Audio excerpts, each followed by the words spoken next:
Thank you very much for tuning into our channel again. We're just having a series of videos helping our students to understand Canada's regulations and how to get the study permit. Of course, we're a college, we cannot get into immigration issues. That would be illegal, so that's why we teamed up with an immigration consultant, an ICCRC. That's right. Certified consultant. Homa has been my friend for many years. I don't want to say how many years.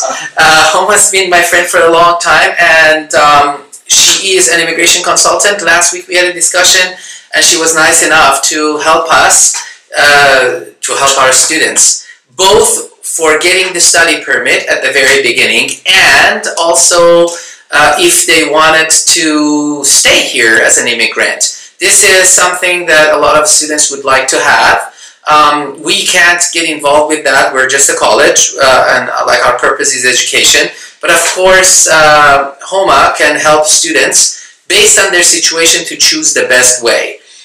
So I'd like to get Homa to introduce herself very briefly, please. Thank you. Hello everyone. Thank you so much for having me. My name is Homa Shahrahi. I'm immigration consultant. I'm the licensed immigration consultant, and I would be really happy to help all the students that are working with you. That would be my pleasure. Perfect. Good. Last week we had a discussion, and the discussion was about postgraduate work permit. I mentioned that based on our knowledge, postgraduate work permit cannot be a viable thing for everyone. Especially it has ties to your age, and then you have to get a job in knock number A, B, or O. And then Homa asked me how our students are staying here, and I just told her what I heard from students. They told me that they're just using PNP. I did not even know what the PNP is. So Homa took me on that word, and I guess you went to the government office and you kind of talked to them and just got the news firsthand from them. That's right. Can you explain to us what is this provincial nominee program thing? Absolutely. Each province in Canada has its own regulated law that they apply for that particular province. We are lucky in BC, we have BC PNP, and they have a great program which helps all the students, international students who are graduating from DLI, college or university. ITD is one of them, obviously. ITD would offer you guys a 1-year co-op program. For BC PNP, if you have a 1-year job offer without any end date, you would be eligible to apply for BC PNP for your PR. The only thing is you need to have 2 years experience prior to this new job offer, which has to be related. For example, if I'm taking a course in IT at ITD, I need to have 2 years experience in ITD before I come here. And then you have the education part, which I'm done, I'm graduating, and I have 1 year job offer as a co-op.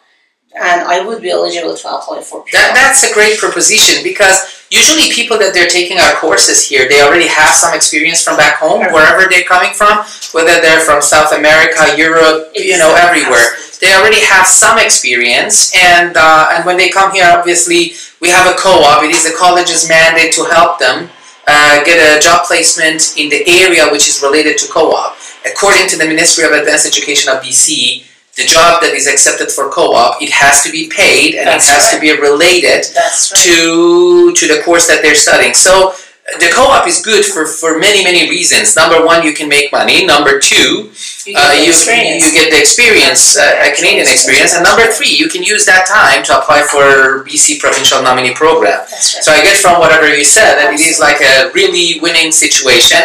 This is the difference between the private colleges and the public colleges. Yes, the public colleges can grant postgraduate work permit. Our graduates are not eligible. But there is an alternative, and like we said in the other video, the postgraduate work permit is not for everyone. It's really good for the younger ones. Would you like to kind of explain to us? Absolutely. When you are entering on the express entry pool, it doesn't matter you come from federal skilled worker or for our international student, usually is after 1 year, they have to come under CEC, Canadian Experience Class. And this part is score-based, and age is a huge factor in this pool. And when you are aging, that means you're losing your point. you need to be really careful what you do. Interesting. So if you're like in your mid-30s or late 30s, the time that you're spending to get this experience of 50 points for this postgraduate work permit, if you're even lucky enough to find a job that is in NUC number A, B, or O, you already lose so many points that maybe it's even more than the 50 points that you're gaining. It could be. It could be. It could. So this is like literally the postgraduate work permit, in my opinion, is just very overrated. It's good for younger candidates. Younger candidate, absolutely. Probably. They don't have any experience or anything. But for people who have already experience from back home and they can bring it here, studying in the ITD or any similar college, private college would be the same thing. Who are offering a co-op, a 1-year co-op, not 6 months, not 9 months, 1 year minimum.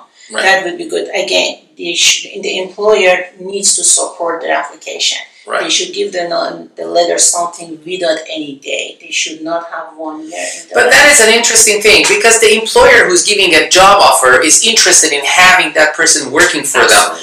It's a very logical thing. Like, I'm an employer as well. If I'm training someone for a specific job, I want to keep them. I don't have time, dollars, and energy to basically go through training people one after another. It depends on the person, right? If the person really knows what they do, usually the employer would like that. Absolutely, the employer doesn't want to lose them. They want to keep them for sure. So that's very, very logical. I mean, there is many different ways to stay in Canada. I am not an immigration expert. She knows all of that. I would be happy to help. And we're lucky enough that HOMA has accepted to help us and our students.